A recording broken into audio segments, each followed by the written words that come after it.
Alpha printer downstairs. Anyone in the audience needs an agenda, they're up here now. Sorry for the small delay. We are being webcast now. And we'll go ahead and get started. The first agenda item is review of the September board meeting. And we'll start, as we usually do, with the public hearings, which is on page 8 of the agenda. And we have a public hearing on amendments to Rule 1401, and Susan will give a brief update on that. So back in June 2015, the board adopted amendments to Rule 1401 to incorporate the 2015 OEHA guidance for estimating health risks. The guidance takes into account the child-specific factors. There were two source categories, spray booth and gasoline dispensing facilities that we set aside. We felt like we needed to do more analysis to better understand the potential permitting impacts. Rule 1401 establishes the health risk thresholds that all sources, when they're permitted, need to pass and meet those requirements. So those are two source categories at the time that we weren't sure that we really fully understood what the impacts were. So staff went through permits, evaluated over a 4-year period for spray booths. For gasoline stations, we looked at a 7-year period, and the impacts are relatively small. We found less than one facility per year being impacted for brand new gasoline dispensing facilities, no impacts for modified gasoline dispensing facilities. Spray booths, we saw 2 permits where a facility would need to upgrade their filtration from, if they were to permit today, from HEPA to ULPA, and it was for chrome spraying. But other spray booths, we saw that all the issues could be taken care of in permitting. They wouldn't have to put on any additional pollution controls to meet the requirements under 1401. The main key issue that we've had is that in this update, the previous version of the health risk guidelines that they were using was referred to as version 7.0. So you may hear from some stakeholders asking that for gasoline dispensing facilities, that we allow them to continue using version 7.0, which is the old OEHA guidance with the old emission factors for gasoline dispensing facilities.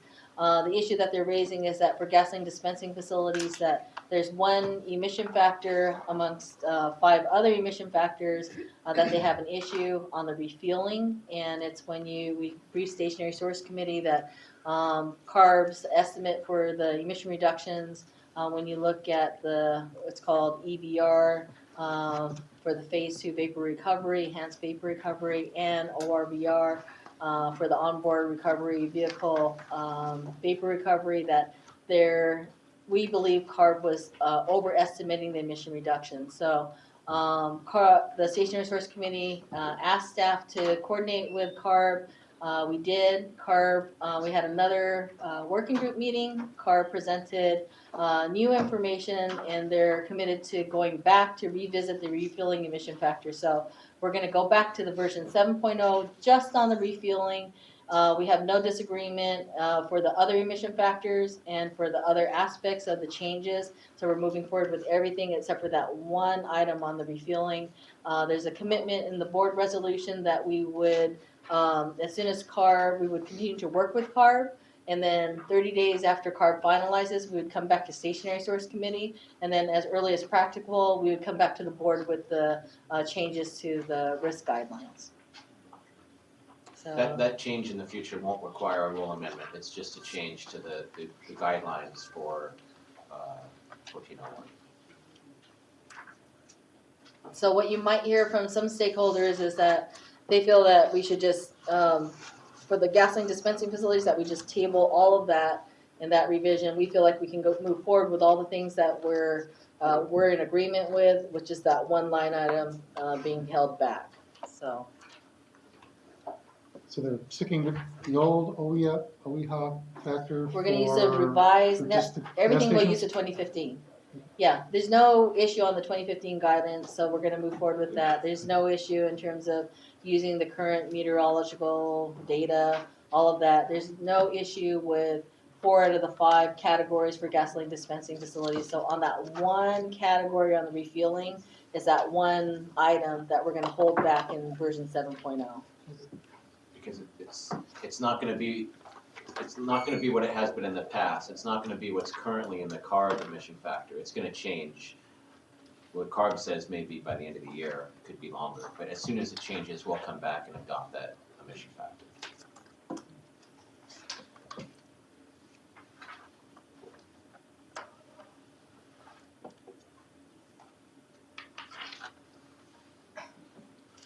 Any questions on that? Nothing, no comments from the public? Okay, so as long as we're at the back here, we'll go on to the page 9, other business, the governing board meeting procedures.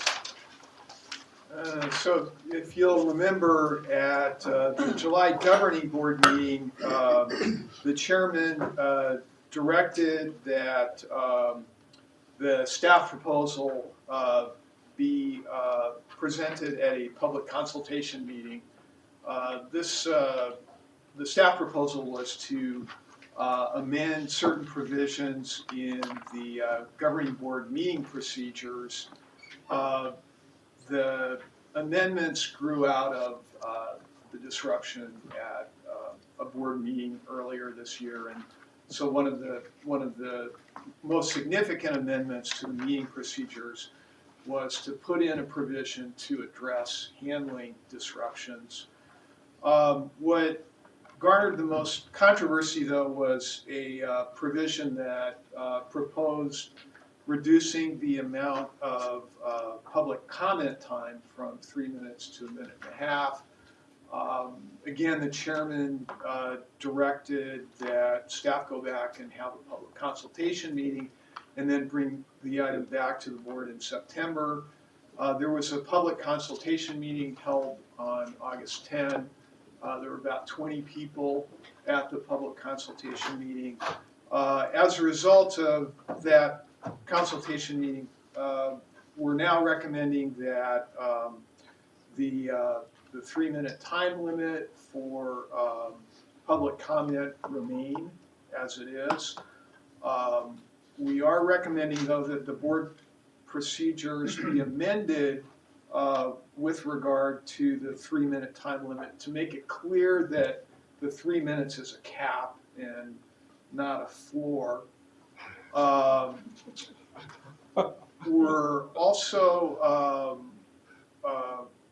recommending that the board include provisions regarding presentations by groups, so that if a group decides, they can designate somebody to represent the group and speak on behalf of the group, and that group's spokesperson would be granted additional time. And of course, we're including a provision that relates to the recently adopted state law that requires doubling time for speakers who use translators. Again, there's a recommendation to adopt a procedure to address disruptions at meetings. The biggest controversy at the public consultation meeting had to dealt with a part of that provision that said that a speaker that wasn't addressing the topic before the board could be removed from the meeting. We changed it so that it now says if a speaker is willfully failing to address a topic before the board. Well, I think it's pretty easy. I mean, if somebody's told, look, you need to address the topic before the board, and they continue talking about something else, that looks pretty willful. There's some cleanup changes that are being recommended to really make the procedures conform with what's been longstanding board practice. The board procedures say, for example, that there has to be a vote of the board to adjourn the meeting. The chairman has always adjourned the meeting on his own. Same with regarding to taking items out, agenda items out of order. The board procedures have said it's got to be done by a vote of the board. But again, there's a practice that goes back years where the chairman has taken items out of order.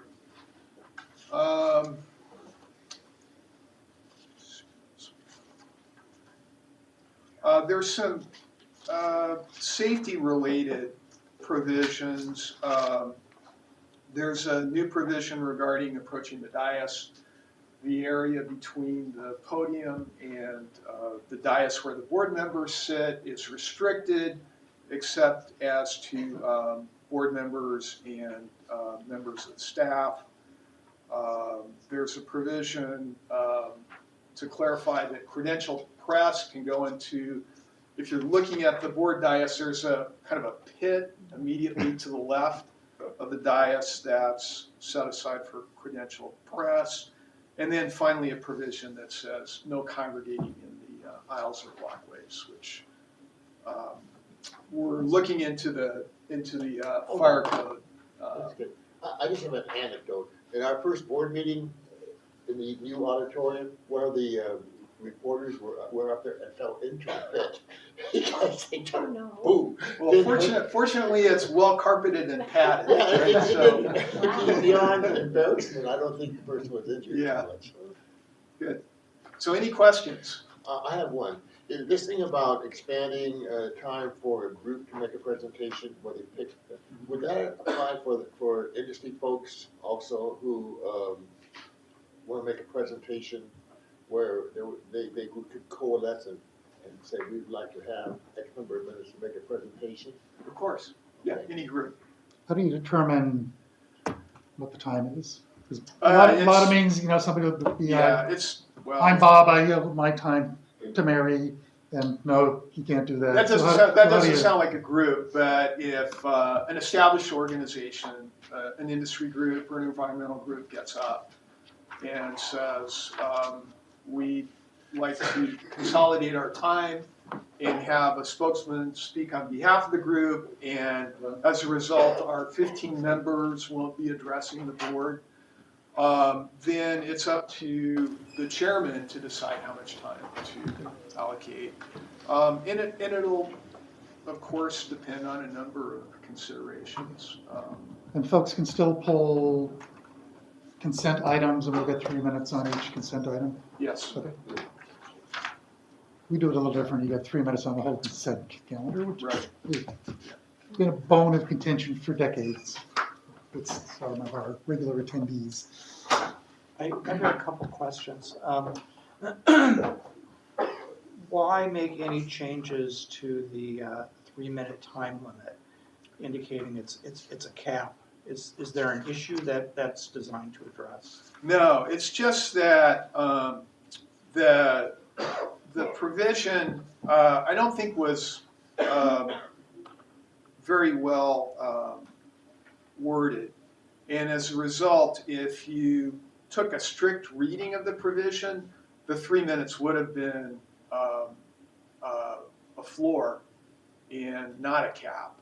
And it's always been, I think, staff's understanding of that provision, certainly my understanding of that provision, that it is a cap, that there's a 3-minute limit on speakers unless the chair deems otherwise.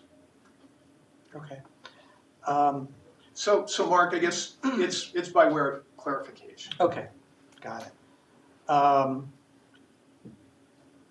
So on the on removing people if there's a disruption, the chair already has that ability. Is that correct? Yes. So it seems like the only change in there is requiring a majority vote of the board in order to allow the person back in. Well, yeah, right. Okay, That's what's the reason for that? So this provision is in developing all these procedures. I went back and looked at the procedures that the 4 counties that are encompassed by the district I looked at the procedures that they've adopted. And I don't recall which counties offhand had provisions for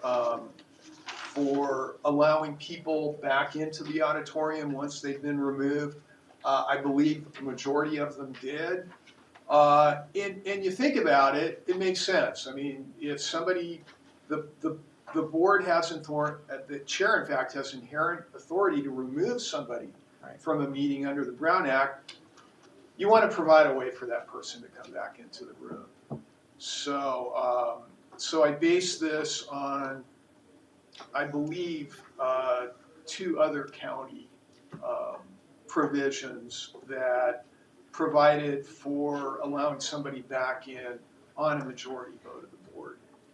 Okay, so without this change, though, it would have been the chair to make that decision. It would have been an open question, but I think that's right. I think you could take the position that the chair would have had an inherent authority to let somebody back in after removal. Okay, thanks.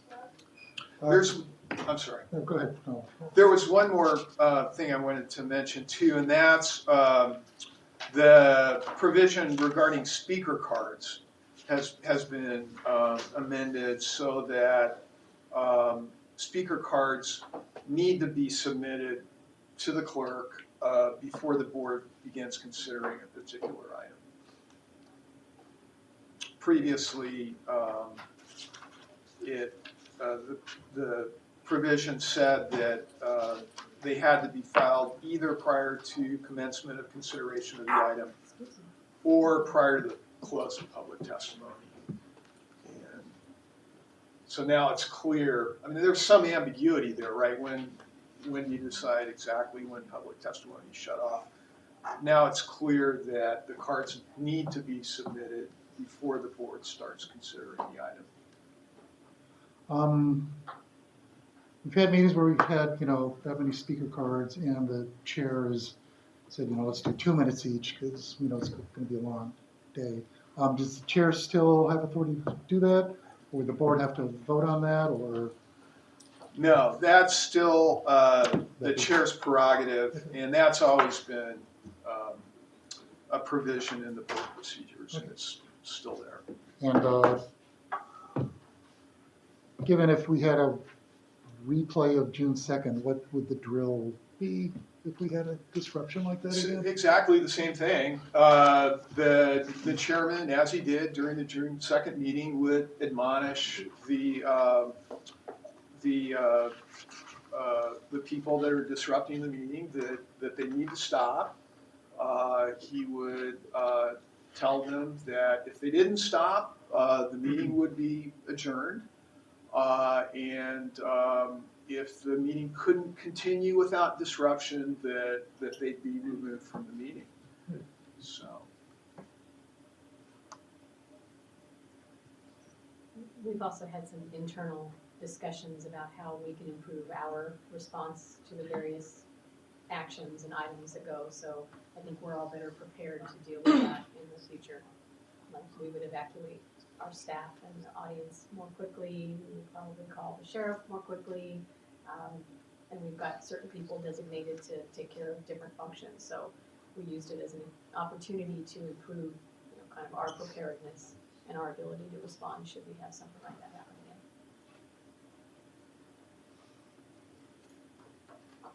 I'm supposed to get the board members out, so I'll be grabbing your bosses and looking if they're stubborn and not. So Wayne didn't want me up in front, like challenging people anymore. I don't know why. Going nose to nose with the protesters, yes. It's the first time I remember that ever happening, and I've been attending board meetings since '80.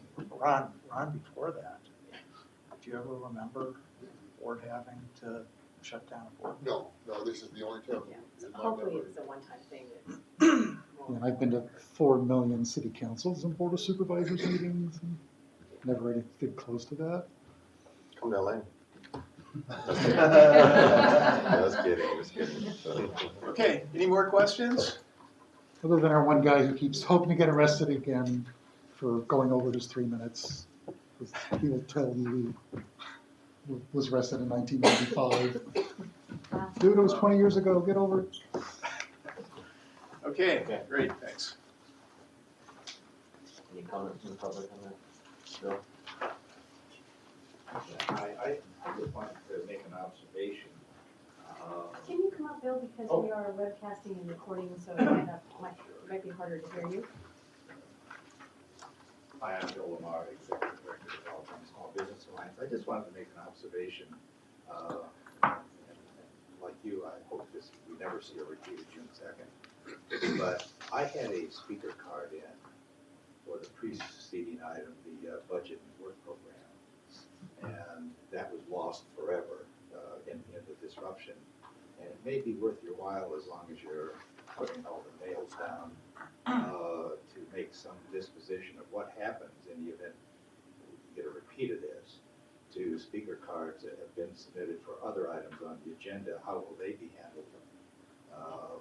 As I say, it's history now, but that might be something for you to consider.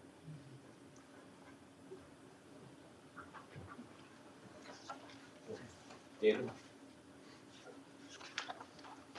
I'm David Rothbard. I'm representing the Southern California Alliance of Public Cleaning and Treatment Works. Just want to step back a sec regarding the meeting procedures. And at least my impression was the reason for the proposed change is to try to make sure there's some level of civility amongst the audience. And my perspective is, if people go a long way to attend these meetings, and they're not like myself and other people here that are paid to do so, they're going to want to get their 3 minutes. If you reduce the amount of time you allow them to speak, aren't they going to get more agitated? So I'm really just saying, what's the best way to address their concerns? Like everyone else, I want things to go smoothly and professionally. I don't think the people in this room are the problem, but yet you need to have a process where you listen to what they have to say, but still maintain order. So just 20,000-foot overview is something for you to consider. Right, and just to be real clear, sorry for not being clear, but our proposal as we go back to the board next week will be to keep the public comment time limit at 3 minutes. So, no change. Any other questions or comments on that item? Okay, thanks, Kurt. So we'll go back to page 2 of the agenda. And, are the minutes available? Check, I think they are. Any questions on the minutes? So item 2 is setting public hearing for amendments to a rule 1168.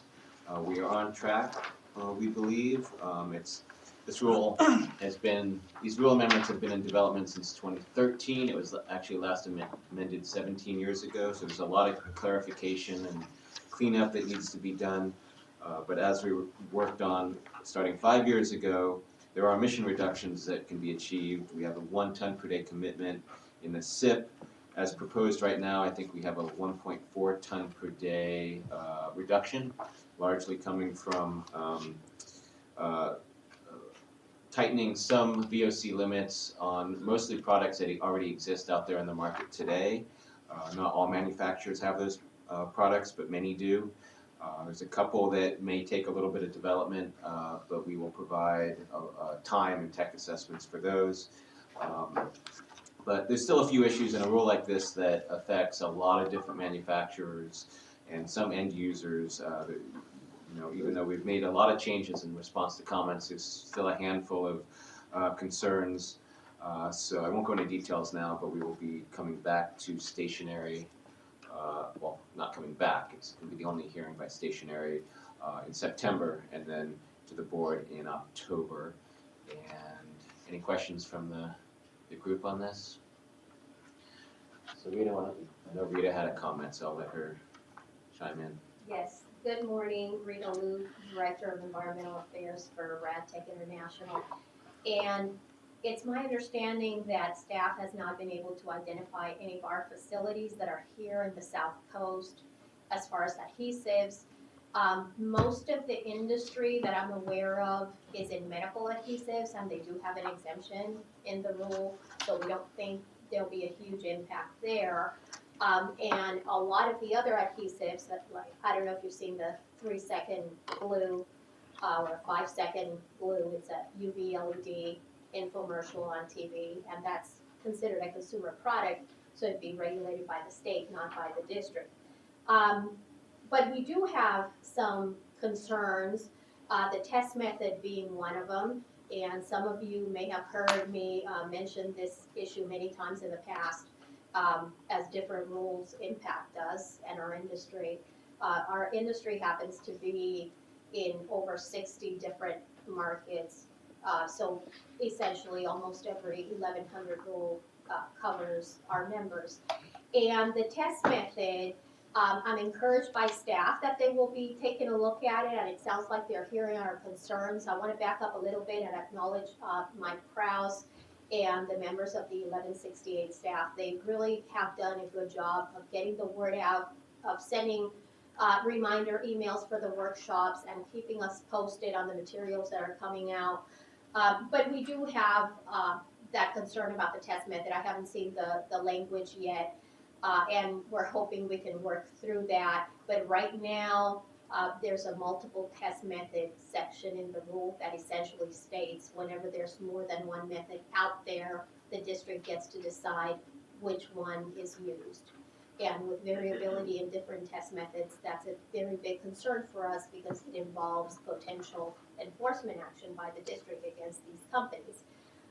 The other issue is an issue that came up in Rule 219, and as you recall, the board during the deliberations decided to minimize the record-keeping requirements on these low VOC materials as much as possible, and essentially said that one form, one time only without a fee would be sufficient to document where the facility was. And keep in mind, our facilities are already subject to Rule 109, all the record-keeping requirements under that rule. Plus now we have this LVM form, low VOC material form in 219. Now, one of the concerns is that we still have not seen the form from the May meeting. And the rule actually says in a format approved by the executive officer. It doesn't specify that it has to be on this single sheet of paper with only 3 things to be filled out. But we would be open to a process like that. Unfortunately, the 1168 proposal does not differentiate between the low VOC materials and the high VOC materials. Instead, it lumps everybody under one category. So here's the presentation, the staff presentation, there's administrative labeling requirements, administrative reporting requirements, this quality emission report requirement, additional administrative reporting requirements. And we think those might make sense for the coatings that are high VOC, but if you look at the VOC limits in the rule, I mean, some are at 540 grams per liter.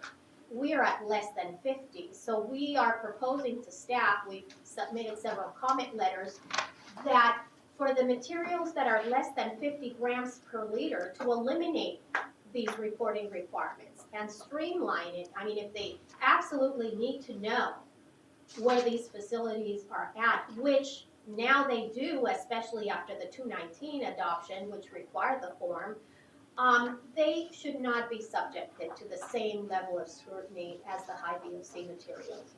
So we're proposing a limit of 50 for now. And then in 2021, one category in the rule for wood flooring adhesive will go down to 20 grams per liter. And I would be hard pressed to make a case that then we should exempt the 50 grams per liter materials, even though it is only one category in the rule. But we're open to saying you can put the language in so that in 2021, when the rule goes down to 20 grams per liter for that one single category, that the exemption also reflect that and it goes down to 20 grams per liter. But we think this is really going to act as a disincentive for people to go outside the district to manufacture.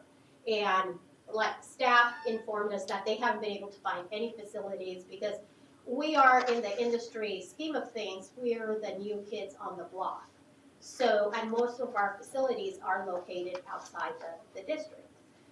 So we think it's gonna make it very inhospitable for people to come in, because this rule, what's distinct in this rule from the 1100 rules is that it impacts manufacturers, not the end users. Traditionally speaking, except for 1113 and 314, the rules impact the end users, whoever's operating the equipment. This would put this burden on the manufacturers, the suppliers, who may not be, most likely will not be in the basin. Thank you so much. So I want to clarify a couple things, and Mike will stop me if I get something wrong. So the amendments to this rule do not change any record-keeping requirements that already exist for any facilities using any of these products.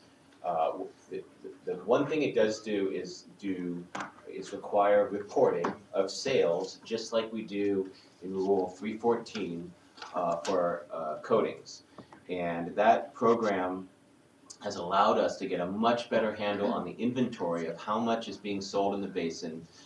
Does help with enforcement, but more importantly, has allowed us to refine our inventory and actually has allowed us to look at our program for controlling VOCs from coatings and reassess it a little bit, because the industry actually has gone above and beyond what we had projected it to do just based on consumer demand for low VOC coatings. What we're attempting to do here is somewhat similar, but in this case, no fees associated with the reporting, and we're doing it every 3 years instead of every year. And it is on the manufacturers to report to us that if they sell product in the basin, they need to report to us how much they sell in the basin, which sounds like a lot, but the coating manufacturers were able to work through this, and at the end of the day provided everybody with a common set of data to work on.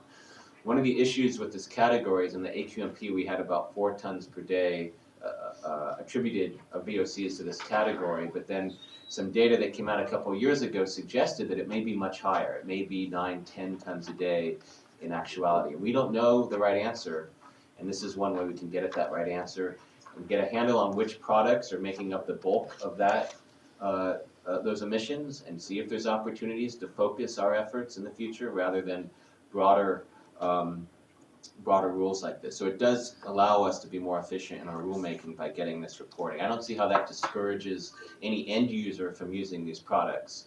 There's no new record-keeping requirements. There's no new reporting requirements for the end user. It is on the manufacturers, just like we have done for the coatings. And while we originally proposed annual reporting, we originally proposed a little bit more, but we made it much easier. We're doing it every 3 years. We think we've addressed almost all the comments and concerns that some of the manufacturers had on the reporting program. And we did 2 other additional things that they requested. We Phil noted every 3 years, but at some point we switched to 5 years, and we sunset the requirement. So that's something very different that we do not do for things like 314 that affect 1113 facilities. As Rita mentioned, we are going to roll out. We're working with legal now on the wording of this multiple test method. So I expect that we'll get that resolved quickly and be ready for the stationary source with that final wording. With regards to Rita's concern about the idea of the form, what we are doing in response to that is we've come up with a spreadsheet that we will provide for the manufacturers to make it easy for them to just provide that data. This is data they have already. It's just a matter of just, again, filling out that spreadsheet, so it will be easier. And we're preparing a guidance document so they can have a walkthrough on what's expected. Now, is the reporting primarily to take a look at, to create, data for the emission inventory? Correct. Okay. So, Because this is an area source, right? So they're regulated through the manufacturer for one way of. So the volume of product they sell and the VOC content of the product they sell. And the other thing we've done is sometimes you run into complications when they have a distributor that they don't necessarily have control over, and they may sell in and out of the basin. And so we've even allowed them to do some estimating based on population if they sell to a certain distributor. So in California, let's say. So we're trying to make it as easy as possible. Just a clarification on something you just said with respect to the test method. What I'm hearing is that there's agreement in terms of the substance, and what staff is working on is the language to provide that clarity. What happens when there's a multiple test method, yes. Right, okay. It's Thanks. kind of been, as Rita said, an ongoing issue. I know, and I thought it was resolved, and I know it had been resolved in some of the other rules with some language clarifications. Right, so we actually use that same language from the other ones in this adhesive grouping, thinking that we would just be consistent. However, we're recognizing that this group might be a little bit different because of the number of different types of test methods that are out there. So there's been an Okay. enforcement issue if the product passes one method and not another method. Is it an and or an or an either or type situation? And it's hard to get into competing methods. One may be better than another, who knows, or more appropriate. The problem with this category is it's not clear for any particular product which method is Right. appropriate. It's not like a coating where it's much clearer. So that's why we're looking at it and seeing if we can make it a little bit easier and clearer. Okay, great, thanks. I actually have a comment. It's indirectly involved, but in Wilmington, we had a couple businesses that were selling different products. They used as paints and so forth. And we also had people with trucks coming out of Arizona and selling the same product with a much higher VOC or illegal content. And when asked for help or district enforcement, our enforcement for that was very, very small. So something that we kind of start to get more nitty gritty on these things, we also need to provide that relief to the businesses that are struggling with illegal vending, and that falls on the cities and the counties as well. But Falls on us too. some sort of better coordination, how we can provide that relief to these businesses. And unfortunately, one of the businesses that was complaining to me is out of business, no longer there. So it's something that we really need to look at and companion to these types of rules and reporting. Yeah, that's a good point. These rules prohibit use and sale, so whether it's the end user who's using it or it's usually enforced at the point of sale. But if there's examples of that, or we know that's happening, we have a team of inspectors that are dedicated to these types of issues, and we'll go out and try to write MODs and stop that practice. We also have the challenge of internet sales, which in this and other categories we've worked on a little bit and need to work on more. And the rule does highlight those that are affected by the rules and not affected by the rules, whether the products go into our region or not. So they could be distributors outside and they still fall close. And as long as they're moving that product in here, they would be subject to it. Thank you. You bet. Any questions on this? Okay, page 3, item 3, Brad? Matt is up north today, so Fred will fill in. Yeah, Matt is not here, so I'll take the next 4 items on the agenda. Item number 3, it's a proposed contract with Airfry to do a demonstration on a auxiliary plug-in electric system. Basically, we teamed up with Airfry in 2015 to develop the system, and we would like to test it on different applications on smaller size like crew utility vehicles and larger size applications like underground cable installation. Southern California Edison will be participant, and they'll be doing the baseline evaluation, and we want to see the impacts of the system on fuel usage and emission on different type of applications. The project is $273,000, and we are proposing $125,000 from our clean fuel funds to co-sponsor this project. Any questions? Let's do some kind of analysis, because there's always like, yes, I want an electric vehicle, but now your electric bill is going to go up, and electricity is always way less than petrol. But do they measure the costs and usage of electricity and then balance that against the fuel savings? these are battery electric units, lithium ion, and in some cases, these are from the Leaf Nissan units that we basically was used and we are trying to do in different applications. But basically, the test includes emission benefits, fuel replacement, and anything that applies to this technology.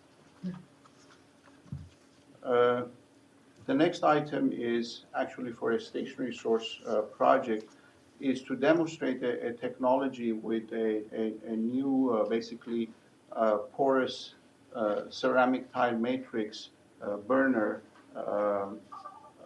to replace selective catalytic SCR reduction system on a boiler. Basically, on SCR, you have to inject either ammonia or urea, and if the burning is not complete, if there's an uneven temperature distribution, there's a potential for ammonia emissions.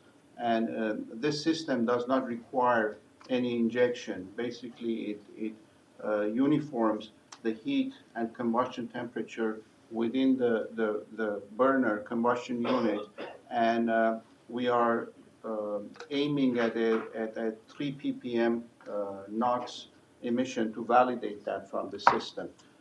It's going to be demonstrated on a 291 million BTU boiler in a refinery. The demonstration is going to be for 1 year, and source testing will be done with an SCAQMD approved source testing entity. It's a $960,000 project. We are providing 1/3 of the funding, $320,000 from our Rule 1118 mitigation fund. It can be part of our backed process as a technology that can be used. Is it going to be produce less NOx than the SCR? Yes, basically, you will not have the potential for any ammonia. I understand that, but I mean, in regard to NOx, is it going to produce? It's in the range of SCR applications. It's still early to tell, but I think like a state-of-the-art, very large, kind of over-designed SCR might be able to go a little lower, but this has the advantage of being a lot less costly and getting almost to that level. Yeah, a lot cheaper. Oh, because I wouldn't think the ammonia emissions are all that critical as we reduce our PM 2.5. I wouldn't think it'd be that significant of an issue, but the cost makes some sense. But is that going to be required, say, for the big reclaim facilities to move to this type of thing? If it won't be required if we're moving to a BARC regime, and for reclaim facilities, then we'll set ppm levels or other types of emission limits, and then they can achieve it however they want. If this can get down to 3 ppm, that's pretty close to where BARC has been set on a few of these types of units. So. The emission reductions come at roughly a tenth of the cost that you get through the SCR. So if it works, it would be a very attractive solution. And since this is kind of in the burner and SCR is after treatment, there might be opportunities for combining, like maybe a lesser SCR system with this. There's a lot of potential. Is this similar to the technology that Catalytica had several years ago? It's a refractory based technology and better distribution of the flame and improved combustion. There are a lot of similarities, yes. So in doing source tests, is staff going to be looking at a full range of possible contaminants, including toxics? I understand that there were some potential issues with the Catalytica units a number of years ago. We are not aware of any toxic emissions associated with this particular technology, but yeah, we are going to look at the whole range of the result. Okay. Great, thank you. Okay, the next item is, let's see. The next item is to provide funding, transfer, make available $3 million from our AB 923 funds, that's the $2 DMV fee we receive, for replacement of CNG fuel tanks on natural gas school buses that we have. not necessarily that we have funded, national school buses that are owned and operated by school districts. We have started this program in the past few years. We provided already initial funding, and then we added another $2 million. These are for fuel tanks that are between 14 to 16 years old, and they have an expiration date by CHP.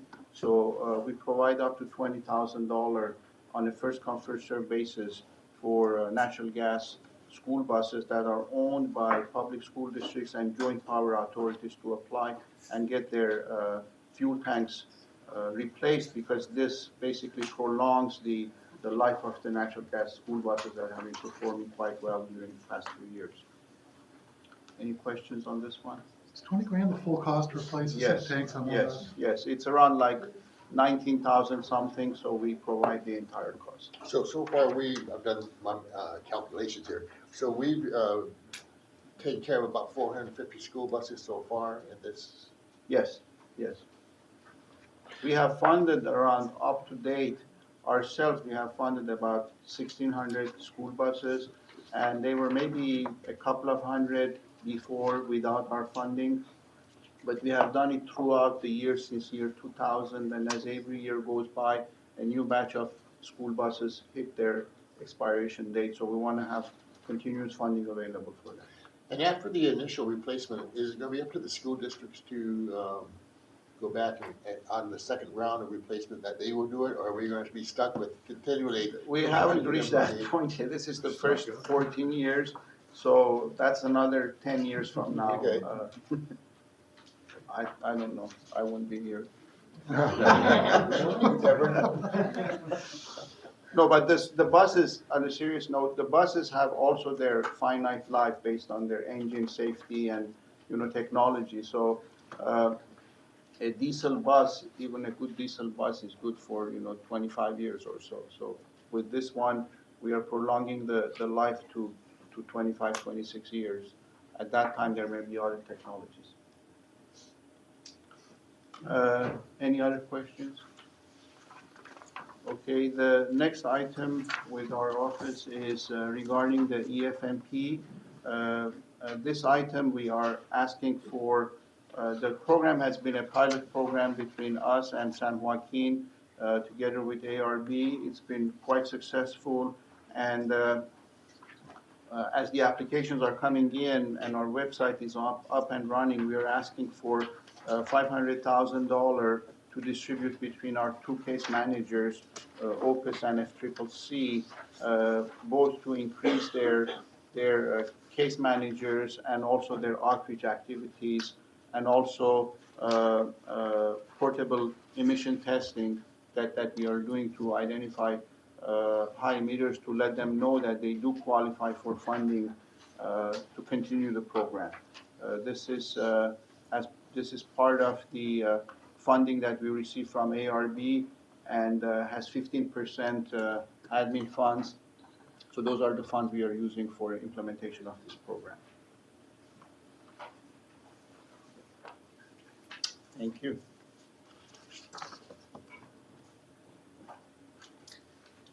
Next item, anyone from Public Affairs? Okay.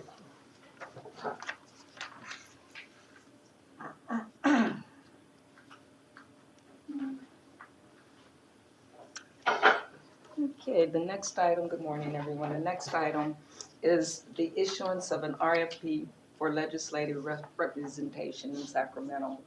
The current contracts expire this year, December the 31st, 17, and we're asking for a new contract to be extended for up to 2 additional one-year terms.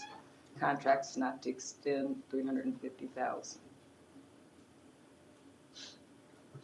So these are 1 year plus 2 one-year extensions. Yes. Questions on this? Okay, item 8, Mike? Good morning. I have 3 items in a row here. The first one is request to execute a contract for insurance brokerage services. So we use a broker to purchase the majority of the insurances that we buy. This would be a 3-year contract. It's about $49,000 per year. This is our current broker. It's about 2% more than what we currently pay. Just to give an example of why it's worthwhile to use a broker, this last year they were able to get us about $25,000 to $30,000 savings in our insurance premium cost, which was about a 5 or 6% decrease. So, in addition, all the work they do for us that we don't have to do and expertise that we don't necessarily have, it is resulting in some cost savings that helps to offset the cost. Are there any questions on that item? The next item is to approve position reclassifications, primarily in the information management group, and then one in compliance and enforcement. So some of the titles in the IM group were created back like in '89, '98. They're primarily regarding telecommunications, which is maybe too specific of a title. So we engaged a firm that does these types of evaluations for classification studies. And so they've made recommendations to update the job descriptions of the titles. You know, one of the job descriptions is computer operator. So just as an example of a title that probably isn't meaningful in 2017. There is a cost, it'll affect about 13 positions. One of them is vacant. About 6 of them will remain static as far as pay goes. The other 6, there'll be some cost increase. In addition, there's one position with the enforcement group that's being recommended to be changed as well. The total cost is about $155,000 per year. We're not asking for additional funding in this fiscal year because we have salary savings already. And there's also a cleanup item back during the budget process. The budget included in the board approved Director of Communications position, but we need to specify that in our salary resolution. So that's included in that item. So I'd be happy to answer any questions. Actually, maybe if I can take, since these are mostly information management, Chris Marley, this will be his last board assistant, board consultant briefing, and Chris Congratulations. Yeah. How many years, Chris? I'll be 34 on the 26th. Wow. So he's taking on a position as is it a grandfather level 1? I think. You should have a study to make sure. Yeah. And sitting to Chris's left is Ron Moskowitz. Ron is actually Chris's replacement. He's the new ADO of information management. He comes to us. He was the CIO for the LA County Treasurer Tax Collector most recently, in addition to previous positions. So this will affect their group positively. So Ron, Chris buys lunch after every board. I hope you keep that tradition, right, guys? Yeah. You said after hell freezes over is what Are there any questions on this item? Okay, this next item is the close and transfer of some residual balances of 5 of our special revenue funds. So back during the budget process, and I think every couple of years, there's questions from board members about the special revenue funds that we have. You see them come through in board letters. And although we report some of this information in a monthly investment report, and we also provide audited financial statements in that, those can kind of get lost in the mix there. So a couple of board members have requested just maybe some updated information. So this board letter, first off, gives a list and a description of all the special revenue funds that the district has. There's about 55 funds in total. Usually there's about $600 million in those funds. So what we're going through is looking to see, are there any funds that we can clean up? So this is the first step in that process. So we've identified 5 special revenue funds and 1 enterprise fund that we think should be cleaned up and are no longer necessary. And so we're recommending that those funds be transferred to newer funds that are more active. We're not requesting or asking for any expenditures of these funds. Those would have to come back to the board at a later date. The largest one is our former enterprise fund. It was the CNG station that the district owned and ran. So we always charged a little bit more than what the cost was so that we could recoup costs and spend it on infrastructure related to the CNG station. And we don't own that CNG station anymore. We sold the equipment. The board approved the sale of the equipment about a year and a half ago. And we leased the land. So we're recommending that $1.2 million be transferred into our infrastructure improvement fund. So we would expect that we come back to the board later on to spend that money on infrastructure, just not related to CNG stations. So the building's 30 years old, and we're starting to have multi-million-dollar projects. So there'll be further steps as we go through some of these funds. Phil and I think like Kraus have gone through, and we'll be coming back with some recommendations on how to spend some of the monies that are kind of lingering around, or little bits of interest and dollars that we could spend on projects. And I'll give a quick example. We have a fund that was some CARB money that CARB has to approve what the money gets spent on. There were projects that were allocated, let's say 10 years ago. Some of the projects fell through. That money ends up accruing interest. So there'd be almost $5 million in one of these funds. $2.5 million of it's purely interest. The other 2.5 were from projects that fell out. For some reason, the contractor couldn't carry out the project. So we'll be coming back with a board letter here in the next future. And with that, I'd be happy to answer any questions on that. Well, I think a trip to Hawaii might be. I don't know if that qualifies as infrastructure in some way. Education. Okay. Training and morale booster. Any other questions for Mike?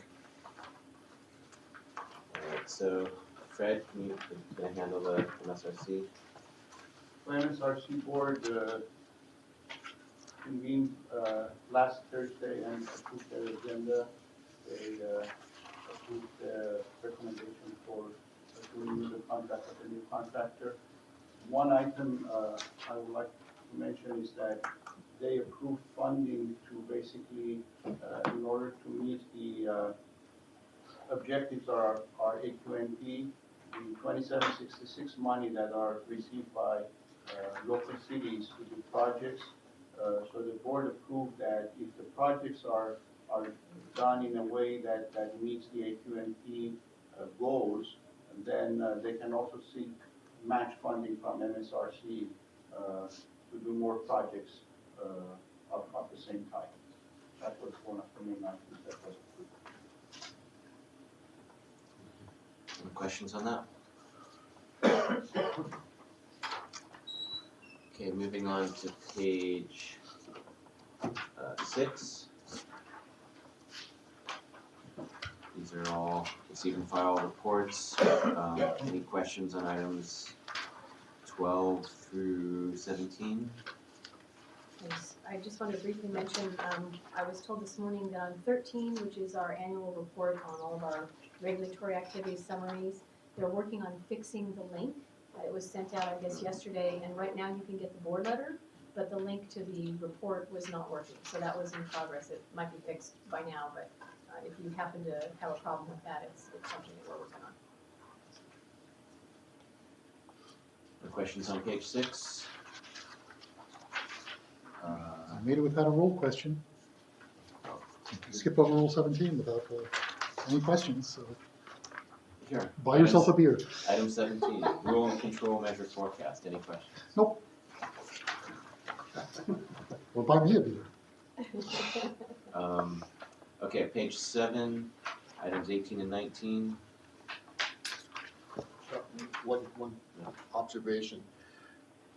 After the legislature is approved or vetoed or what have you, we got to report back on how those new rules, the new laws perhaps impact our mission. I think there's one piece of legislation, for example, that is delaying the state from going to, I think it's electric heavy-duty vehicles instead of starting in the year 23. I mean, there may be some of these laws that we supported that have been watered down or changed that may affect our mission. And I don't know if we ever do a kind of a summary of the previous legislative session, but I think it would be kind of educational, you know, and how it affects us in regard to our mission. So we can add that as an agenda item for this group, maybe next. There's been, we could look at this year's legislative activity thus far. There's been a bit that affects us, so is that all right to add to the agenda? Sure. So maybe we can give a brief report on that. 2 weeks AB to go. 617 and SB1, I don't know if there's anything else. If somebody had wanted something included in that report that we may miss, let us know. No, I think it was Stationary Source or Ledge Committee, I'm sorry, had a report from Barbara Baird on SB1.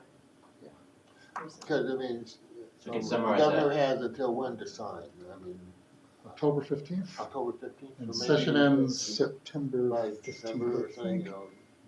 kind of give us a sense of where we are, and how that legislative session has impacted our. Yeah, there's some programs. significant things, so we could put that on the agenda. There's also, might be more on the agenda, because there's stuff, they're just kicking off the cap and trade expenditures kind Yeah. of this week, Yeah, so there that'd be might good be too. some developments there. You I saw saw- Philip up there yesterday. Well, I Okay. saw him online up there. I wasn't up Right. there. I'll be there tomorrow. Okay, so Nancy can remember to add that. And then, on the board calendar, again, the committee reports. I guess you spoke to 22. Anything else on the committee reports, 21 through 25? And finally, we're on page 8, items 26 and 27. And then finally, item 28, our annual NSR report. I don't know if you want to give a brief. It's a standard item that we go to the board with twice a year, and essentially the report demonstrates that our news source review program is equivalent to the federal news source review program. We track all our transactions and compare them to the federal program, and once we get the blessing from the board, we submit this report. We forward this report over to EPA as we are required to do under our Rule 1516. That's it. Any questions? Question, there were these handouts on the table, what is it? Yeah, I'm not sure. it's come from IM. So, there were some handouts on the table for everybody about the agenda online and agenda to go. Do we need to talk to anybody about that, or? I can do a brief Okay. introduction. We're in the process of switching our agenda tracking system over from a legacy system that we developed in-house 20 years ago to a new agenda tracking system that is embedded in our document management system OnBase. And they have a tool called Agenda to Go, which will allow people to download agendas at the right time when people say it's ready. And so this will basically replace some of the tools you're using on your iPads and iPhones right now to download the PDFs and put notes on them and things like that. So I think Nancy has worked with people to get a handout, and we're ready to demonstrate to anybody who wants to hang around to see it. So it would be a tool that you guys can use to pull the agenda down or items and be able to mark them up and share them with your bosses. Chris, are we still planning to go with this for the October board October, meeting? I We're gonna be believe doing so. duplicate, we're gonna use the old system and the new one for October in parallel, and then after that, if it works well, we'll continue from that.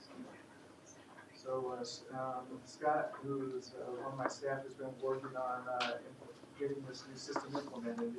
Is here to demonstrate the agenda to go application.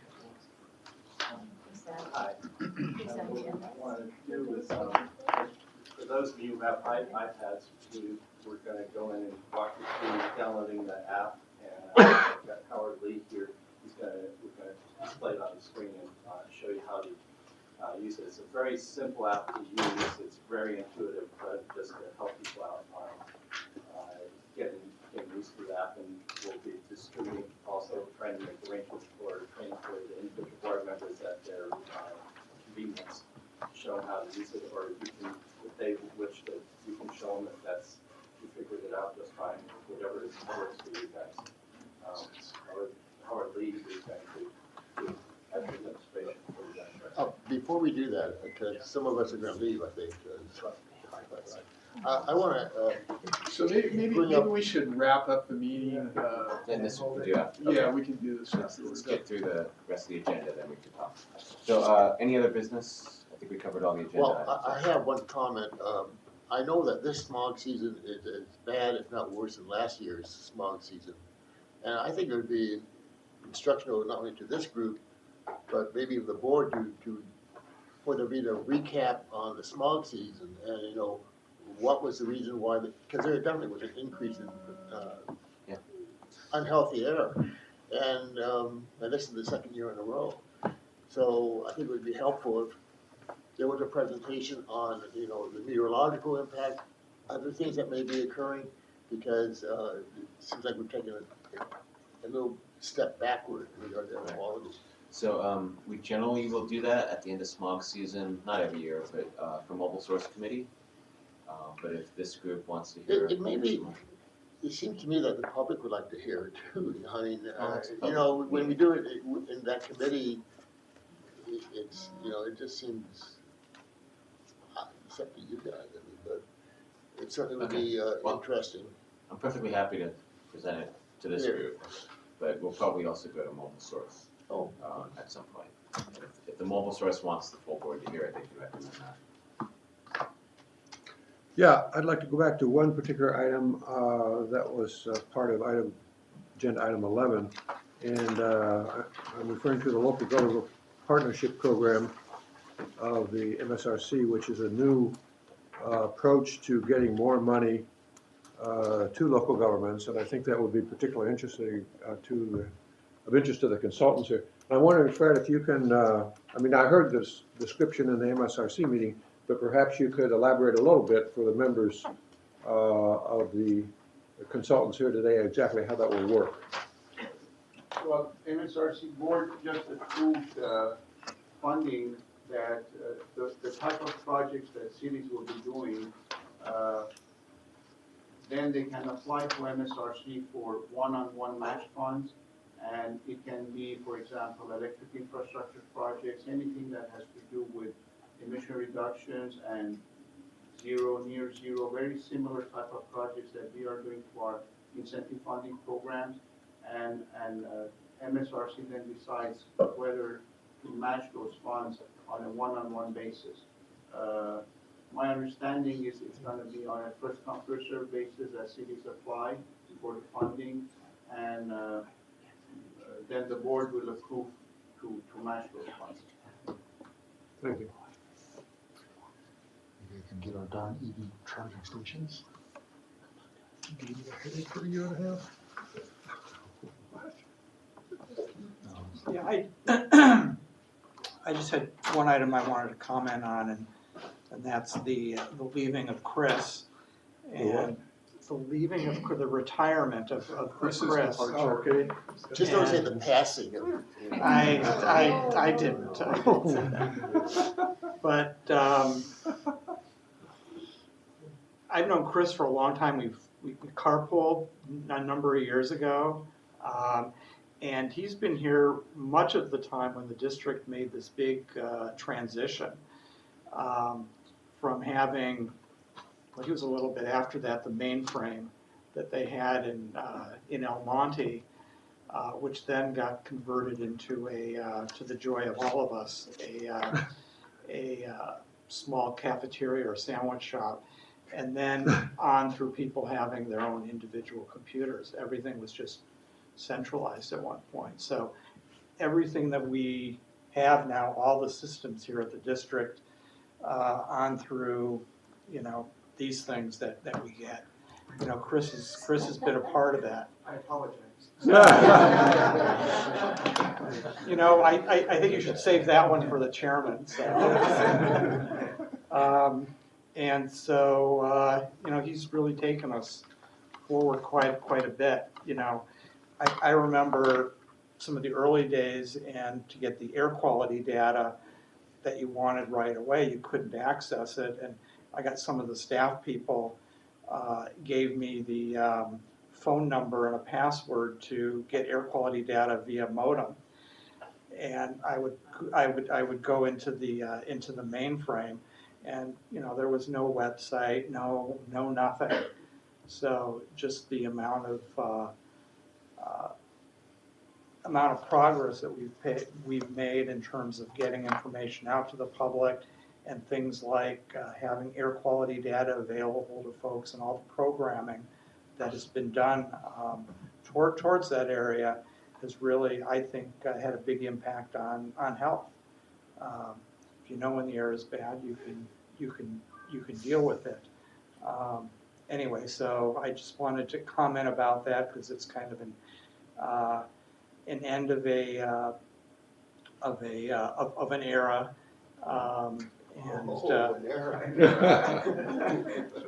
You know, the big step being when Chris moved from planning into information management. So congratulations and thank you.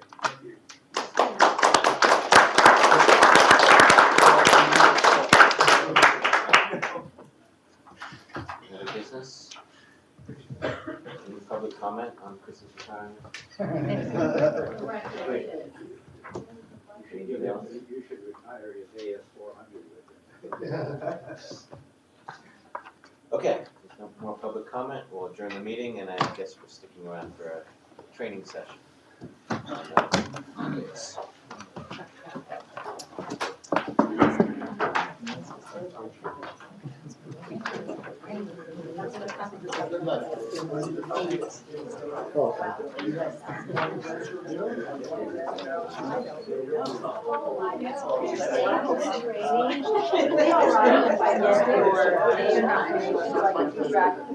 Trade and board member you're associated with, so that we can contact them at another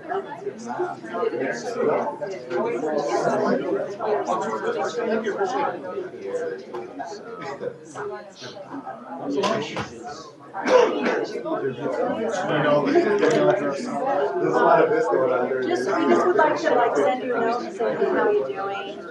If that's okay. Bigger letter. Right? Absolutely. You gotta take some classes, John.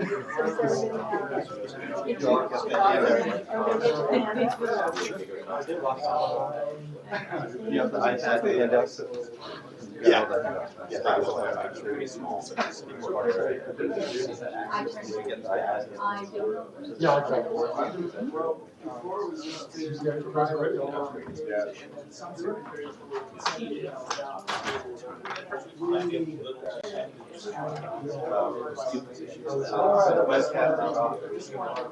Hey Nancy, is this the update you were talking about? And then they're gonna update the board members' iPads for I don't know, do you think they need individualized training or? Once I get it open and play with it, I'm sure. Okay, like you normally do that.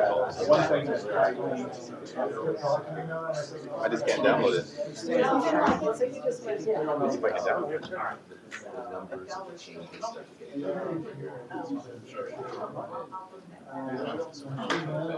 we could do it from here, that's sorry. It's easier to reclass.